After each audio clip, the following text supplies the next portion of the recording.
Hola, ¿cómo estás hoy? Te doy la bienvenida una vez más a Todo tiene un porqué en la televisión pública. Hoy tema de física, el que nos ocupa. Sabés que Isaac Newton fue un notable físico inglés que desarrolló una serie de principios que dieron respuesta a una cantidad de problemas que había planteado la ciencia hasta ese momento, y se conoce a esos principios como las leyes de Newton. ¿Qué proponen las leyes de Newton, que son el tema de nuestro programa de hoy? ¿Qué ramas de la ciencia abarcan? ¿De qué manera retomó Newton las ideas de Galileo Galilei? ¿En qué consiste la ley de la gravitación universal? Además, entre los muchos aportes de Newton en diversas disciplinas, desarrolló lo que se llama el cálculo infinitesimal, y vamos a contarte hoy de qué se trata. Muchos temas, por supuesto, especialistas para darnos las respuestas que buscamos, pero antes de convocar a nuestro primer invitado, te propongo que recordemos juntos quién fue Isaac Newton. ¿Quién fue Isaac Newton? Isaac Newton fue un físico y matemático inglés, autor de descubrimientos fundamentales en la ciencia occidental. Nació en 1642.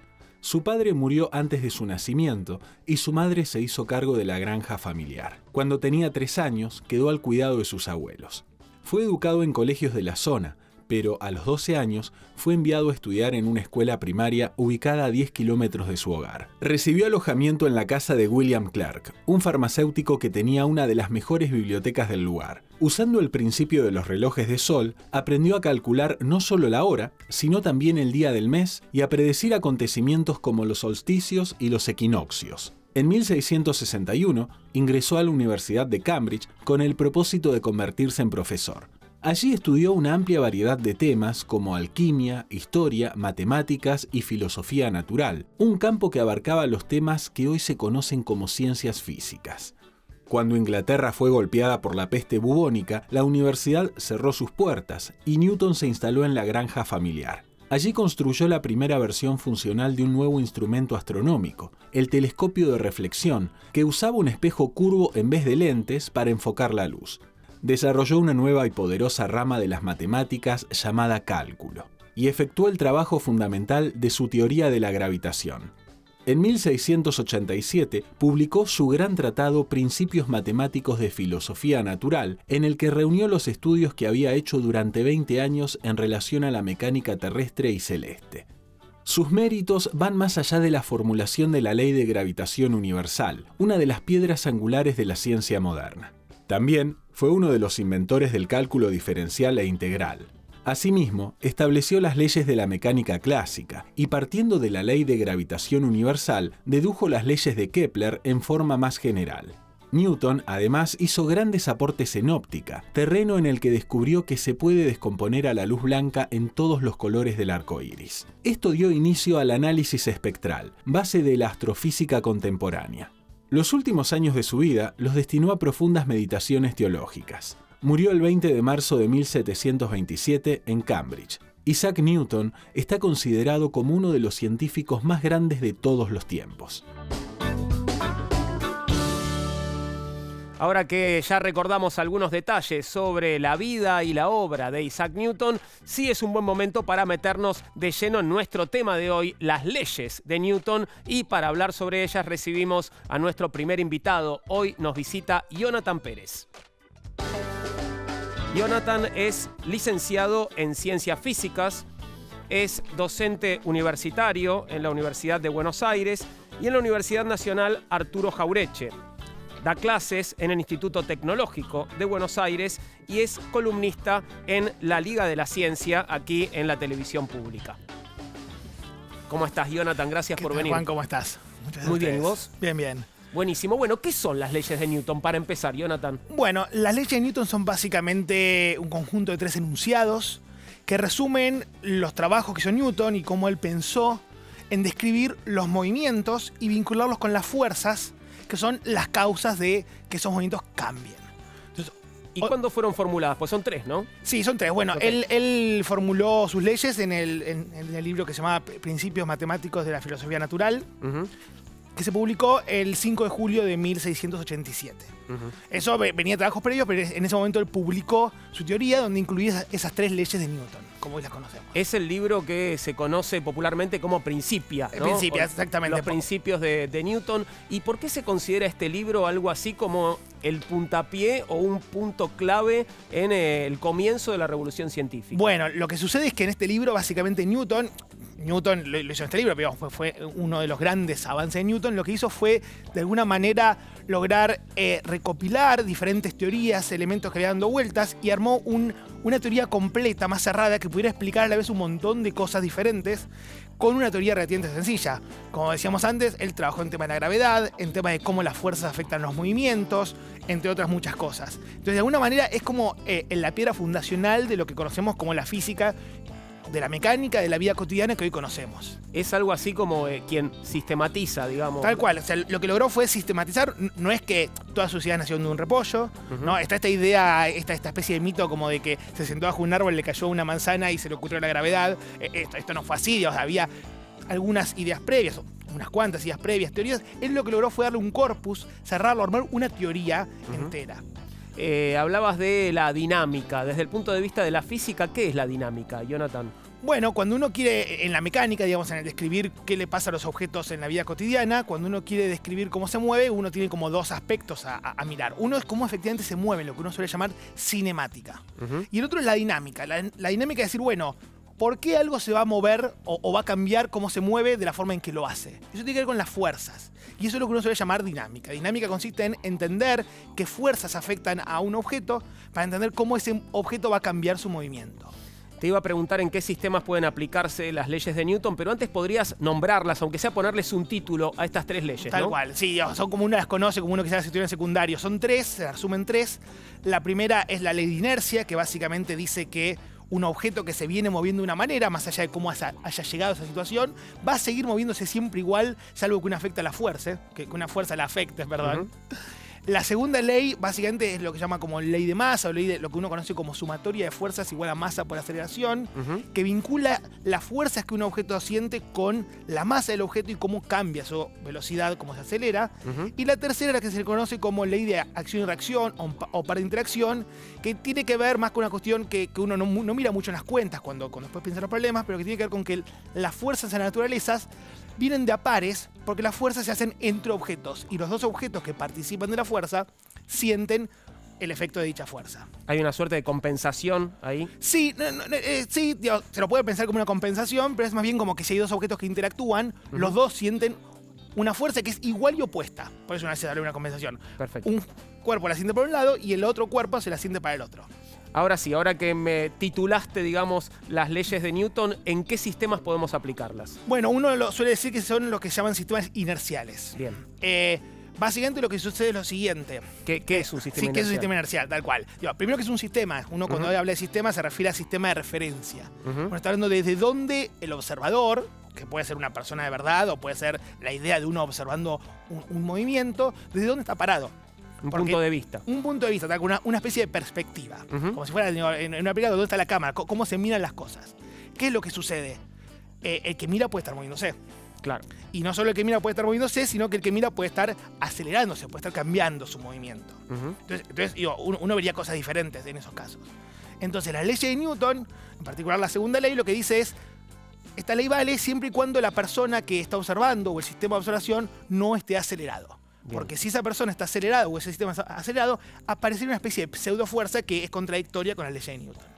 ¿Y por qué supuso una ruptura con la física de Aristóteles, todo este planteo de Newton? Bueno, básicamente hubo algunas ideas previas, Galileo ya había trabajado en esto, pero básicamente Aristóteles pensaba que había como ciertos movimientos naturales, que las cosas que tenían como la tierra tendían a caer, que las cosas como el fuego tendían a subir, y que había una especie de estado natural de movimiento al que tendían los objetos por sí solos. Pero no conocía Aristóteles la idea de la ley de gravedad, digamos. No, esto es muy posterior, digamos, claro. Estamos hablando de miles de años después.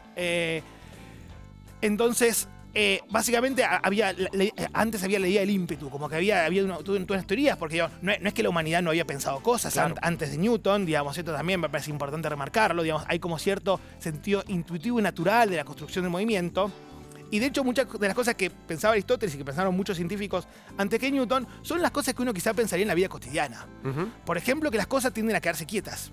Claro. Uno dice, si yo quiero que algo se mueva, tengo que empujar. Si no lo empujo, se va a tender a quedar quieto. Esto es lo intuitivo de la vida cotidiana, pero eso no es lo correcto si uno lo mira desde un punto de vista más técnico.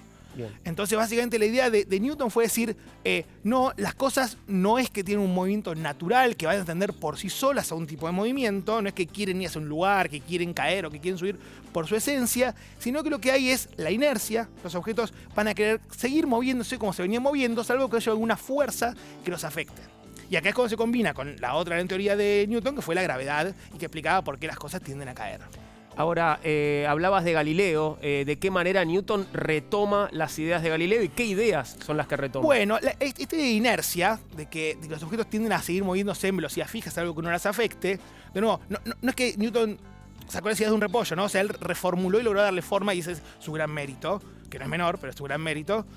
Y Galileo ya había descubierto cuando uno ponía objetos en planos inclinados, que primero tendían a bajar y después subir, y que cuando uno iba haciendo cada vez más como plano, el plano inclinado en el cual los objetos caían, despreciando el efecto de rozamiento, los objetos tendían a moverse como cada vez más indefinidamente, cuanto más horizontal era el plano en el cual el objeto caía. Entonces él había formulado que en el plano horizontal, no así en el vertical, los objetos tendían a mantener su movimiento.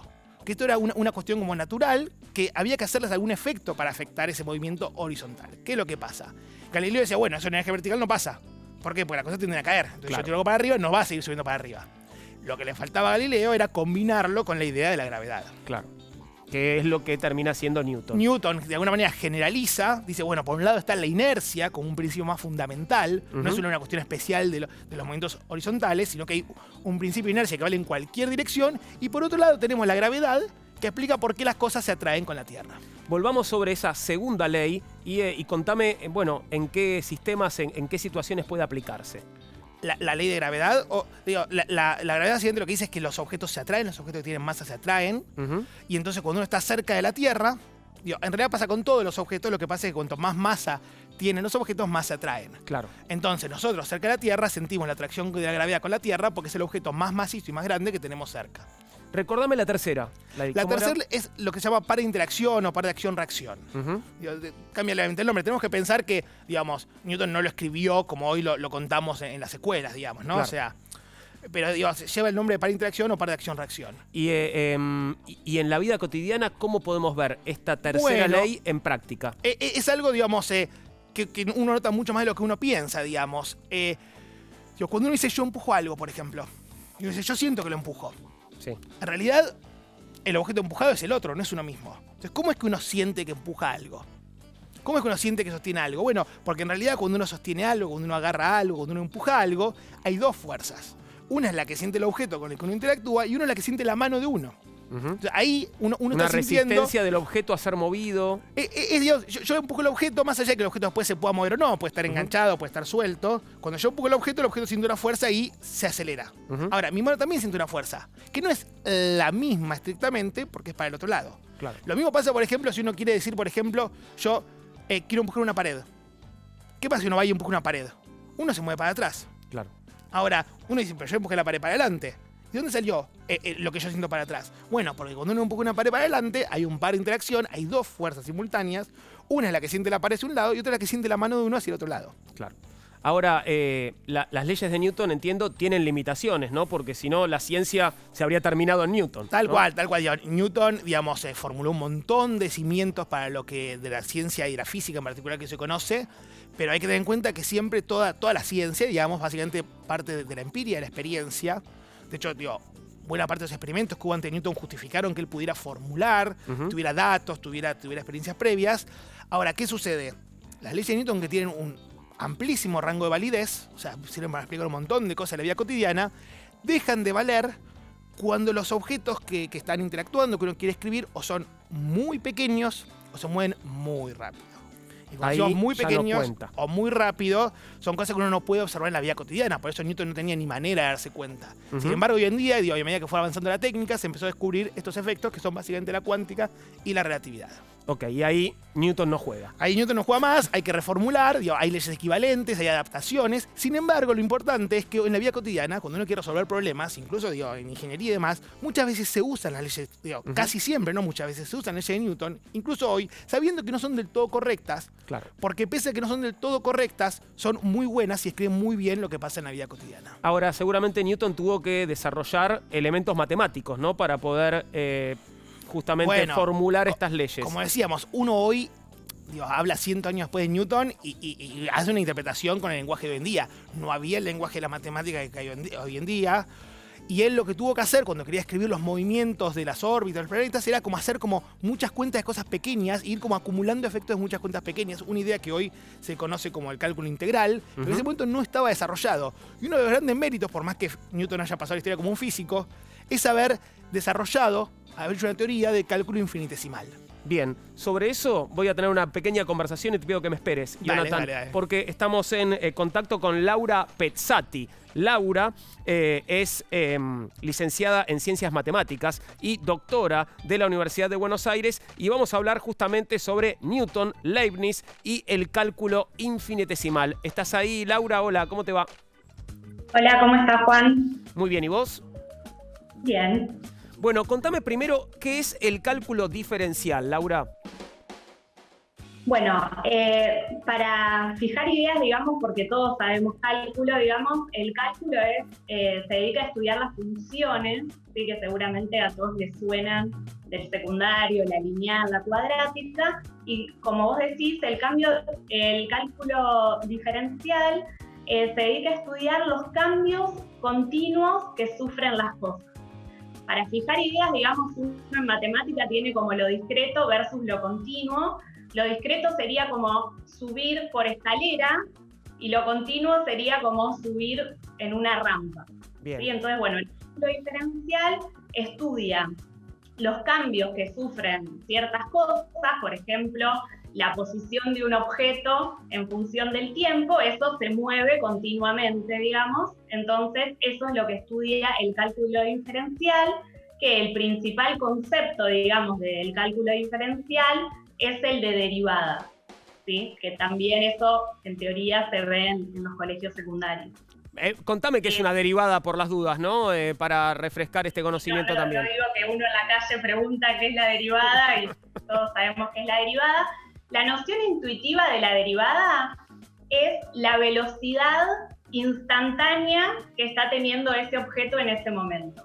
¿Sí? Por ejemplo, si estoy estudiando la posición de un objeto en función del tiempo, la derivada en ese punto sí es la velocidad que tiene el objeto, la velocidad instantánea, la que me dice el velocímetro del auto, digamos. Bien.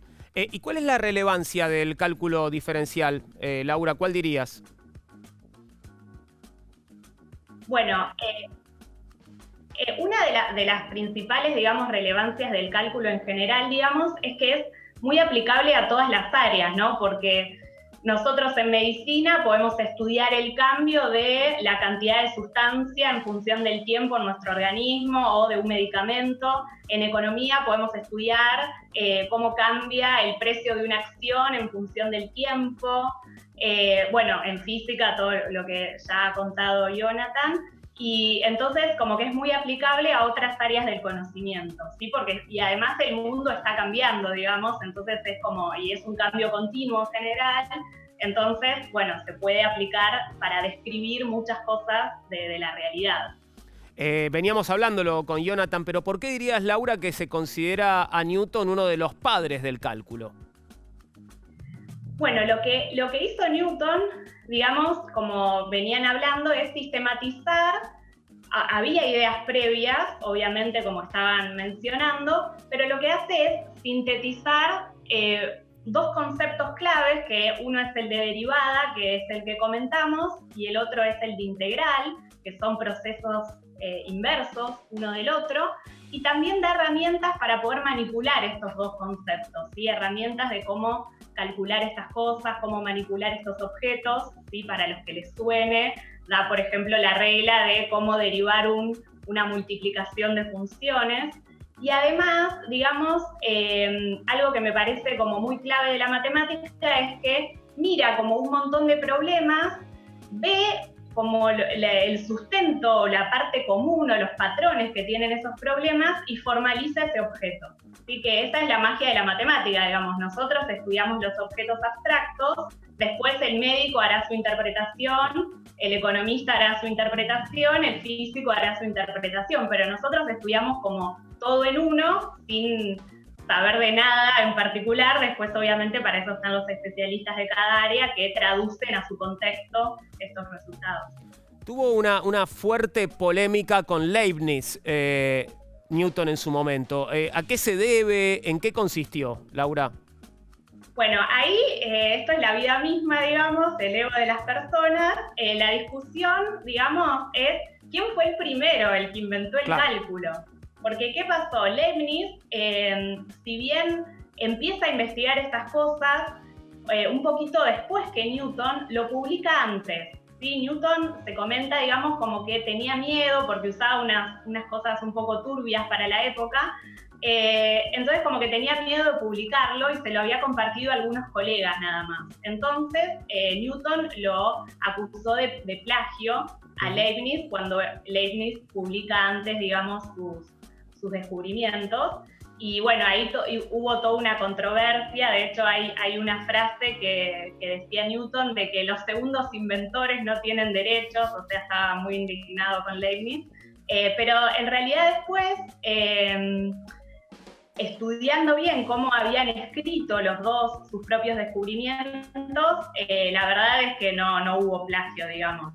Habían pensado el mismo problema, lo habían resuelto, si querés, como de la misma manera, en términos generales, pero, viste, cuando vos ves, todos pensamos diferente, entonces estaba pensado diferente el problema. ¿Y esto en qué? No había plagio. ¿En qué se diferenciaban, Laura, si se puede explicar más o menos fácilmente los planteos de Newton y de Leibniz?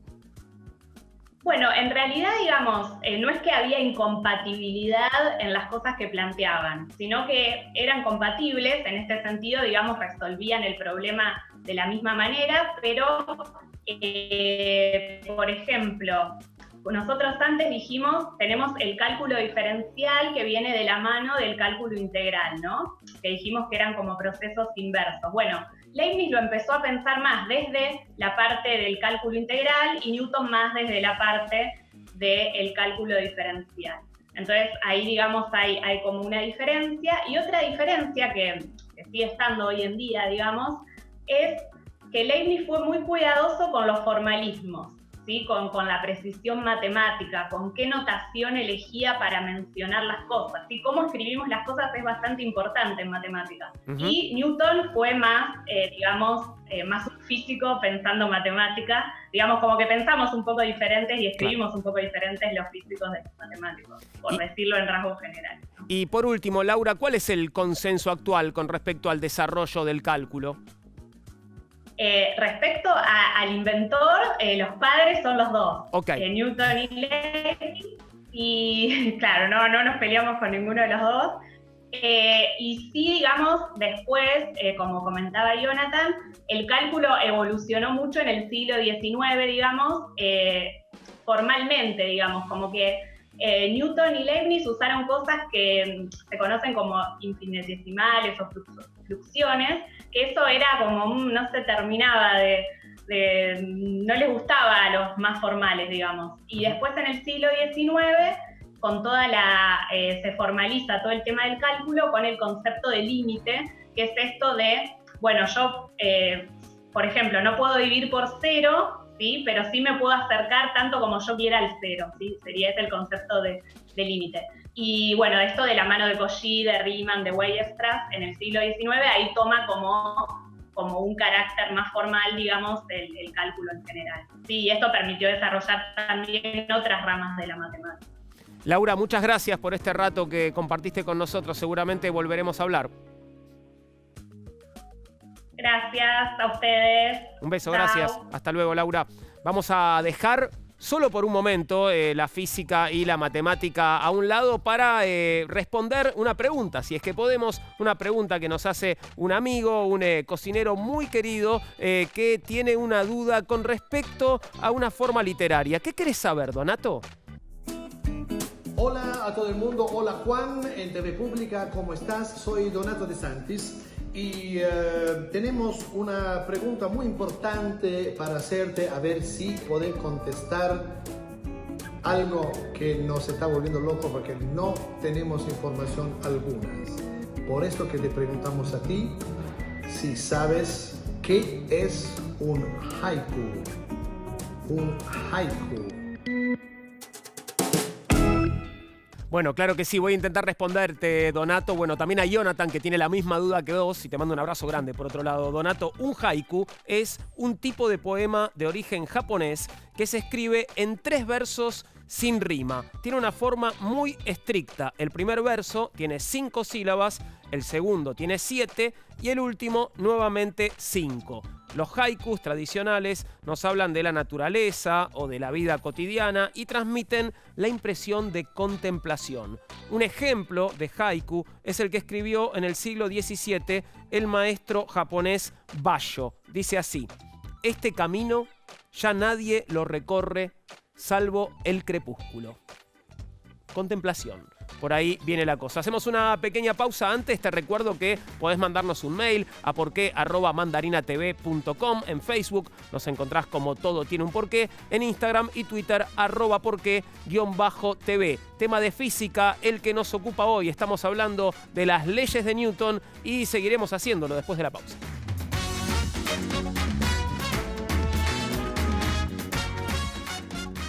Seguimos con Todo Tiene un Porqué en la televisión pública. Hoy nos ocupa un tema de física. Estamos hablando de las leyes de Newton y vamos a meternos un poco más en profundidad con la ley de gravitación universal. Y para eso establecemos contacto con nuestro siguiente invitado. Es Fernando Lombardo. Fernando es doctor en ciencias físicas, es investigador principal del CONICET, profesor asociado en el Departamento de Física de la Facultad de Ciencias Exactas y Naturales de la UBA. Hola Fernando, ¿cómo estás? Gracias por atendernos. Hola, ¿qué tal? ¿Todo bien? Muy bien, ¿vos? Muy bien, gracias. Bueno, volvemos sobre un tema que ya veníamos tocando con Jonathan, ¿no? Te pido una nueva definición. ¿Qué es la ley de gravitación universal, Fernando?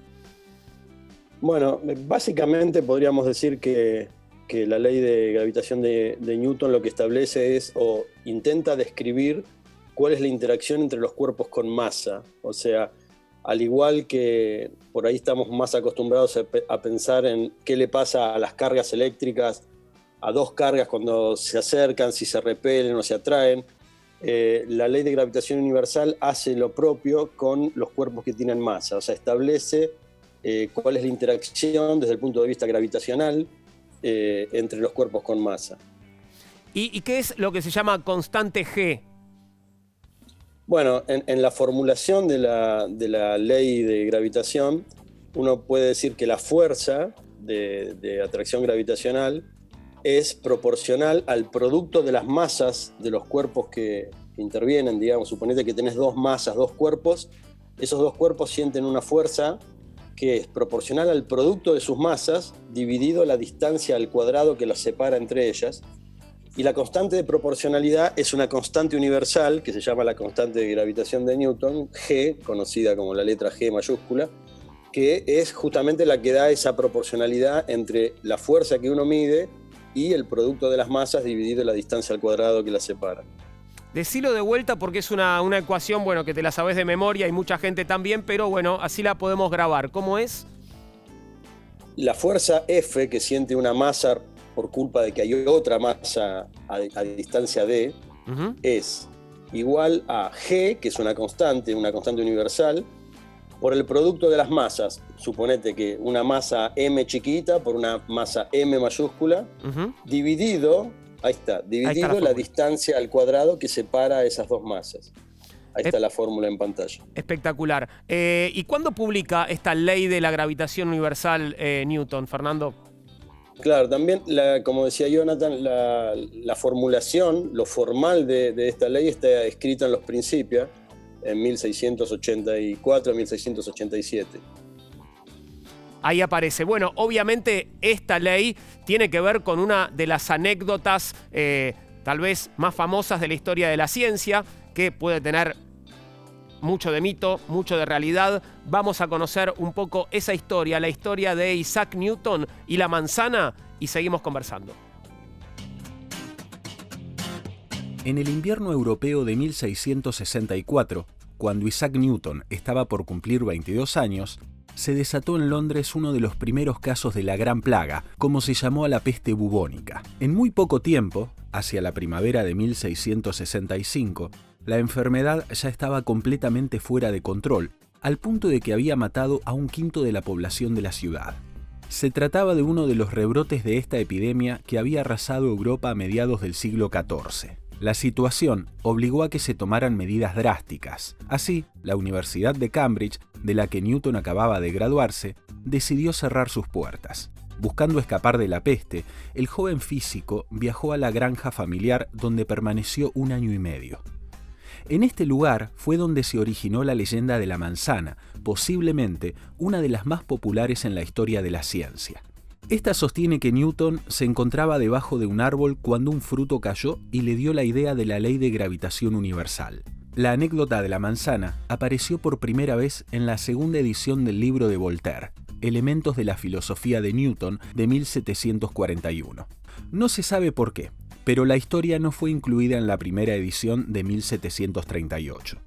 Es posible que la sobrina de Newton, Catherine Barton, haya sido la fuente del autor francés. De hecho, el marido de ella, John Conduit, sucesor del físico en la Casa de la Moneda, cuenta lo mismo en sus memorias. Así, él sostiene que en el año 1665, cuando se retiró a su casa en ocasión de la plaga, ideó su sistema de gravedad que se le ocurrió observando una manzana cayendo de un árbol.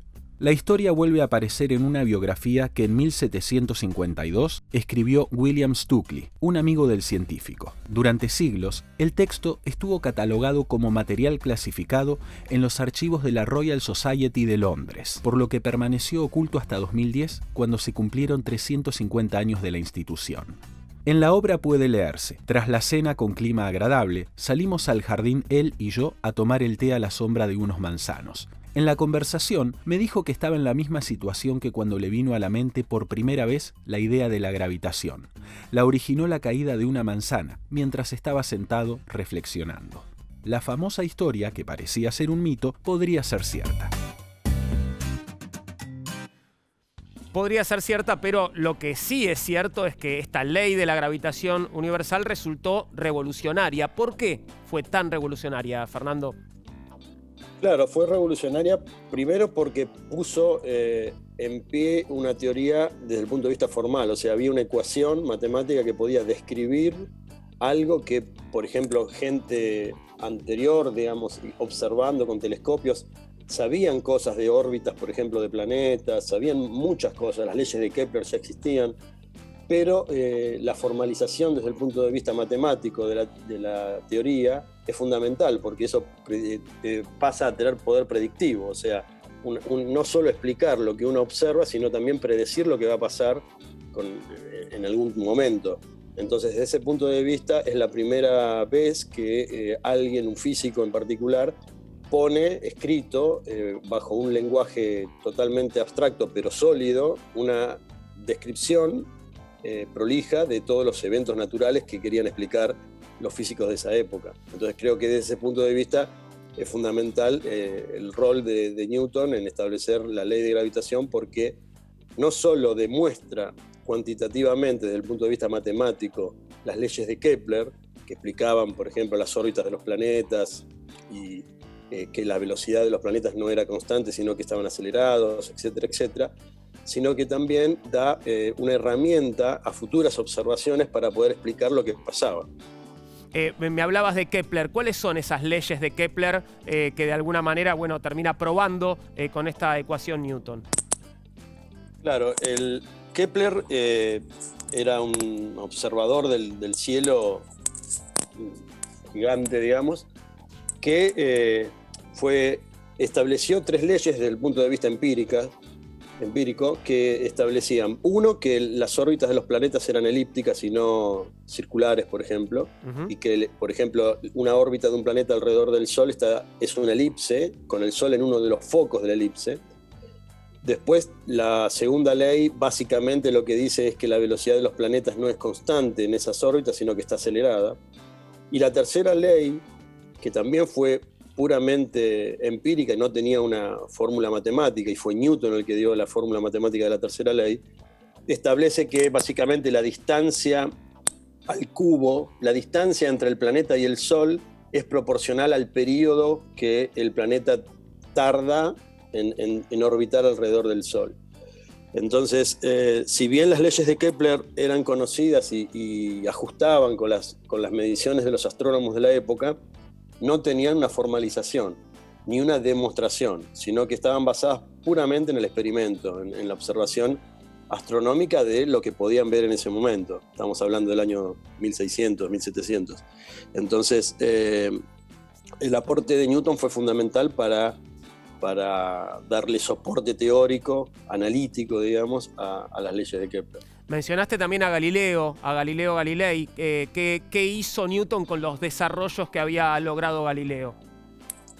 Bueno, Galileo, digamos, otro monstruo, digamos, ¿no? La diferencia quizás entre Galileo y Newton fue que Newton estableció en sus principios todo un andamiaje matemático, un conjunto de ecuaciones que describían las teorías o las leyes que él postulaba en algún sentido, mientras que Galileo era un observador, un experimentador nato, sin el desarrollo matemático de sus teorías o de sus leyes. Pero teniendo en cuenta, por ejemplo, lo que contaban recién de la anécdota de la manzana de Newton, o de la manzana que vio caer Newton e inspiró su ley de la gravitación, está también el hecho conocido de los experimentos que hacía Galileo en la Torre de Pisa, arrojando objetos de todo tipo desde las alturas de la torre inclinada hacia abajo, desde balas de cañón hasta paquetes con plumas, etcétera, etcétera.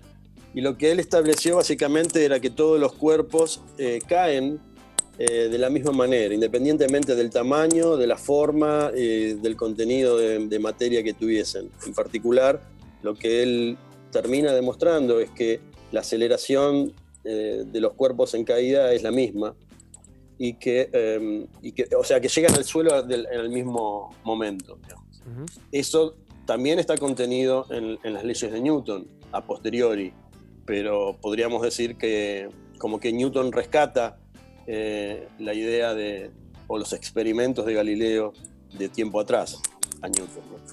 Esta fórmula que veíamos hace un rato nos permite entonces, predecir las órbitas de los distintos cuerpos celestes. Claro, la aplicación, digamos, de las leyes de Newton es muy grande y está básicamente apoyado en el hecho de que si vos querés describir planetas, objetos que están bastante lejanos unos de los otros, que tienen masa, por supuesto, vos podés hacerlo pensando que toda la masa de ese objeto está contenida en su centro de masa. Vale decir, suponete que imaginamos al Sol y a la Tierra. Uh-huh. Entonces lo que vamos a suponer para hacer las cuentas es que son objetos puntuales, que son dos puntos, cada uno de los cuales tienen esa cantidad de masa M1 y M2 que aparecían en esa fórmula. Entonces en ese contexto las ecuaciones de Newton funcionan bien y uno puede calcular las órbitas de los planetas con bastante precisión hasta cierto grado de exactitud, porque, por ejemplo, hay anomalías, se descubrieron anomalías a principios del año 1800, que digamos fue bastante interesante. Se encontraban ciertas irregularidades en las órbitas de Urano, ¿sí? O sea, los observadores hacían las cuentas de las órbitas, de cómo tenía que ser la órbita de Urano y no les daba, según las leyes de Newton. No les daba. Entonces, eso lo que llevó a pensar a los astrónomos y a los físicos del momento es que probablemente hubiera algún planeta más externo a Urano que estaba afectando la gravedad de Urano y por lo tanto lo estaba sacando de su propia órbita. Fernando, entonces, sí. No quiero arruinarte el remate, pero tengo un informe sobre el descubrimiento de Neptuno. Me parece que estás hablando Genial. de eso.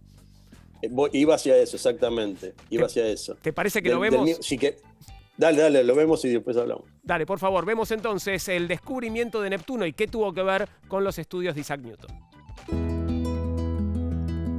En septiembre de 1846 fue descubierto Neptuno, que a pesar de ser un planeta gigante, es el único que no se ve sin un telescopio. La historia de su hallazgo merece ser contada. Antes del descubrimiento de Urano, que llevó a cabo el astrónomo inglés William Herschel en 1781, el consenso entre científicos y filósofos de la época era que solo había 6 planetas dentro del sistema solar. Es decir, la Tierra y los 5 planetas que se habían observado desde la antigüedad. Pero tras este hallazgo, los astrónomos comenzaron a sospechar que podía haber aún más cuerpos planetarios. La trayectoria de Urano comenzó a ser estudiada prácticamente desde el momento en que se confirmó su existencia, que había sido accidental. Según las observaciones y cálculos que se hacían, este planeta no estaba siguiendo el camino predicho por las leyes del movimiento de Newton y las fuerzas gravitatorias ejercidas por el Sol y los otros planetas conocidos. En tan solo 7 años, los estudiosos produjeron tablas que indicaban dónde debería encontrarse Urano en una fecha dada. Sin embargo, el paso de los años revelaba que el planeta no seguía exactamente la órbita calculada y que algo debía alterar su movimiento. Entonces surgieron varias explicaciones. Según ellas, Urano podría haber sido golpeado por un cometa desde su descubrimiento o tendría algún satélite muy masivo y no visible. Incluso se planteó que las leyes de Newton fallaban a grandes distancias, o quizás existía algún planeta invisible que perturbaba su movimiento. Esta última hipótesis fue tomada más seriamente, en especial por 2 hombres que no se conocían entre sí, el británico John Couch Adams y el francés Urbain Le Verrier. En 1843, el matemático Adams comenzó un estudio con el fin de dar con la ubicación de un planeta más distante que explicara los extraños movimientos de Urano. En 1845, Le Verrier, desconociendo los esfuerzos de Adams, comenzó un estudio similar. Así, el 18 de septiembre de 1846, completó sus cálculos y escribió al Observatorio de Berlín pidiéndole que examinaran un lugar del cielo donde Le Verrier predecía que debía encontrarse el nuevo planeta. 5 días después, se dio con el cuerpo celeste muy cerca de la posición anunciada. Se trataba de Neptuno. En las semanas que siguieron al descubrimiento de este planeta, se desencadenó una polémica entre Francia e Inglaterra sobre quién se llevaba los méritos. En la actualidad, ambos nombres comparten el crédito de haber sido quienes develaron al fin la incógnita del gigante Neptuno. Ahí la historia del descubrimiento de Neptuno, pero te interrumpí, Fernando, cuando estabas por contarme algo que tenía relación con esto. No, justamente lo que estaba queriendo decirte es que, como toda ley de la física que intenta describir algo de la naturaleza, tiene sus limitaciones, ¿no? En principio podría haber sido una limitante de, o sea, Urano, Neptuno, Neptuno, Plutón podrían no haber estado nunca, y aún así las ecuaciones de Newton podrían haber fallado. Como por ejemplo, si nos vamos al interior del sistema solar, Mercurio fue otro dolor de cabeza para la teoría de Newton, y fue un dolor de cabeza tal que la destruyó, en el sentido que las observaciones durante muchos años de las órbitas de Mercurio tampoco están de acuerdo con las leyes de Newton. La órbita de Mercurio es una órbita rara, que su órbita, además de ser elíptica, va rotando de una manera peculiar. Y entonces, ¿en qué sentido rota, Fernando? Perdón. ¿Cómo, ¿de qué manera? Se va torciendo, o sea, no es una elipse que está siempre en el mismo plano, quieta, digamos. en el mismo plano, claro, Perfecto. sino que va girando. Entonces, de la misma manera que pasó con Neptuno, se supuso que había un planeta entre el Sol y Mercurio, cosa que físicamente es completamente imposible porque hubiese sido destruido por el Sol. Claro.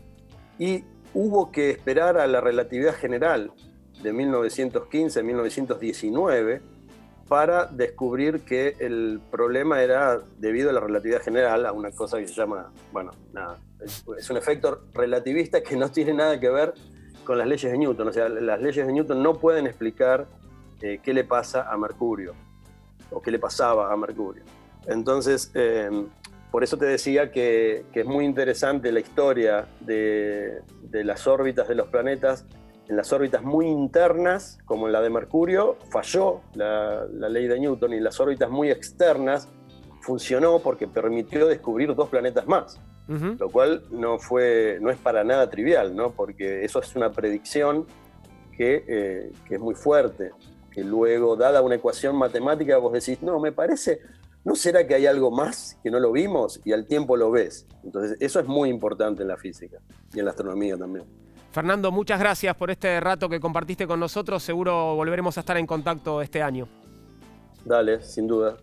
Muchas gracias, hasta luego. Gracias, chao, chao. Hacemos ahora una pequeña pausa. Estamos hablando sobre las leyes de Newton. Hoy en Todo Tiene un Porqué. Ya venimos.